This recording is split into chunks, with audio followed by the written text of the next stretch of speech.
Hello and welcome to the first in a series of online lessons. This series is primarily aimed at my own pupils whom I'm unable to see due to the lockdown caused by coronavirus. But if you're watching and you feel this is helpful, then by all means leave a comment for all possible videos you'd like to see. We're going to be looking at different aspects of cello technique, from bowing exercises to left hand and finger work. In today's lessons, we're going to be looking at the first exercises from Christopher Bunting's portfolio of cello exercises. But before that, let's have a look at establishing a good bow hold. So here we have our lovely bow, which should look something like this. Now, before we hold the bow, we're going to first take it with our left hand, just here at the tip. And then whilst holding it, we're going to shake out our right hand, get it nice and loose, until it's all nice and floppy. And then we're just going to let it drape over the edge of the bow. When you're still looking nice and relaxed, that's when we're then going to actually take it further and grip the bow. So first we're going to bend our thumb and tuck it in just to this little nook here, between the leather and where the frog starts. We're going to take our ring finger and we're going to place it over the silver band which touches the hair, and then we're going to let all the other fingers just droop down. Okay? So now, that is what our bow hold should look like. Nice and flexible, and nice and relaxed. Let's work on some exercises on maintaining our bow hold. So first, we're going to mimic a seesaw. To mimic the seesaw, we need to find the balance point. To find the balance point, take up your thumb and your middle finger and grip along the wood of the bow. Keep gripping until you find a point along the wood where it doesn't tip to one side or the other. Oh, I need to move further towards the tip. A little bit further towards the tip. And now I need to move a little bit too back. Don't worry if this takes a while, as long as you find the balance point. When you find the balance point, it'll look like this, and with very little grip you should be able to hold the bow steady and flat. When you find the balance point, it should look like this, and it should take very little effort to hold the bow nice and steady. Now, for our seesaw game, what we're going to do is we're going to droop the rest of our fingers down as if we were holding the bow normally, and we're going to tuck our thumb in so that it's nice and bent. And then we're going to take our pinky finger and we're going to rest it just on top of the wood, and we're going to take off our first finger. To start the game, we're going to push down with our little finger, and then we're going to relax. And then we're going to push down, and then we're going to relax. This is our seesaw. Now, this isn't very fun to begin with, but it does get harder. So what we're going to do is we're going to slowly move back towards the heel of the bow, and it's gradually going to get heavier and it's going to get harder. But if we keep doing this every day, then our little finger's going to get nice and strong, and we're going to get a nice strong bow hold. Let's move it back a little bit further. It's going to get really heavy soon. Up and down nice and slow. Good. Our next exercise is going to be mimicking a roundabout. So what we're going to do is we're going to hold our bow at the balance point like we did for the seesaw game, and what we're going to do is we're going to pull our first finger towards us and relax our little finger, and then we're going to pull our little finger towards us and relax our first finger. Let's move on to the first exercise in Christopher Bunting's portfolio of cello exercises.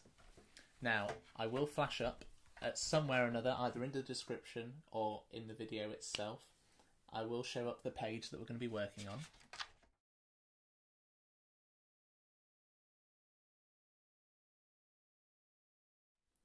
So here we're going to take the bow in the same place that we did before with our nice established bow hold. If you're struggling to keep hold of it, then hold the tip, support the weight. Let's just focus on getting that handshake nice and relaxed.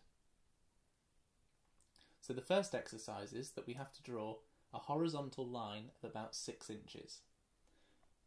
We don't need to worry about it being exactly 6 inches. As long as you move it from side to side, it should be fine. To help this, what I suggest is if you take your first finger and put it just in between the wood and the hair, then you've got a nice little guide for our bow to run along. So here, the description says, draw the following figures in the air with the bow tip. Use only the fingers, don't flex the wrist. Okay, so what Christopher Bunting means by that is he doesn't want us to go and move our arm and our wrist to move the tip. We need to move the fingers from side to side. So we need to stretch them that way and stretch them that way. Push and pull. Push and pull. Push and pull. You will lose some shape in your fingers whilst doing this, but you will reform the shape when you pull it back. Push and pull. Very good. Once you've got that mastered, let's move on to the next exercise, which is... For the next part of bow games, we need to look at stretching our fingers and tensing them up. Stretch and tense. Okay, so for this, we're just going to drop the knuckles. Just slowly drop it, make sure that the bow stays nice and straight. And we're just going to pick them up and drop them. Pick them up and drop them. It's really important that we make sure that the thumb stays nice and bent whilst we're doing this. Drop and up. Drop and up. Okay? Keep that finger, the little finger, all the way over so that it's gripping the frog. Then we're going to drop and we're going to lift up. Drop, lift up. Drop, lift up. Lovely.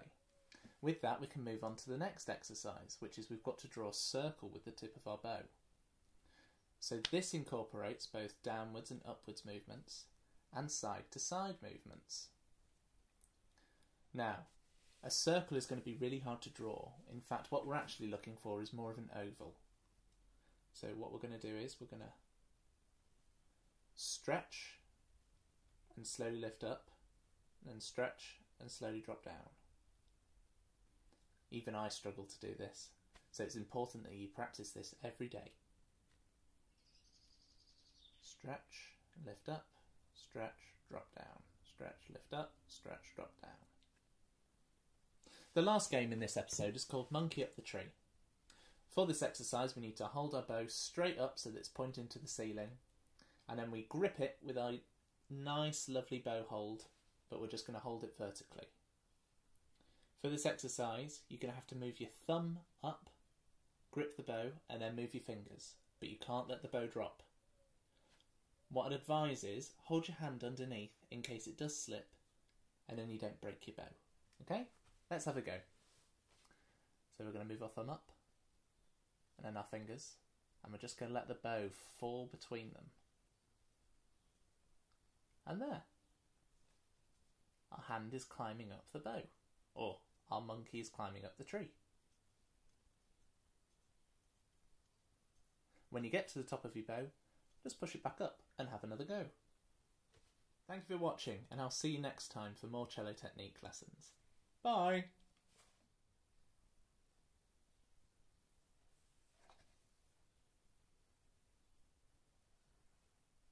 Practice!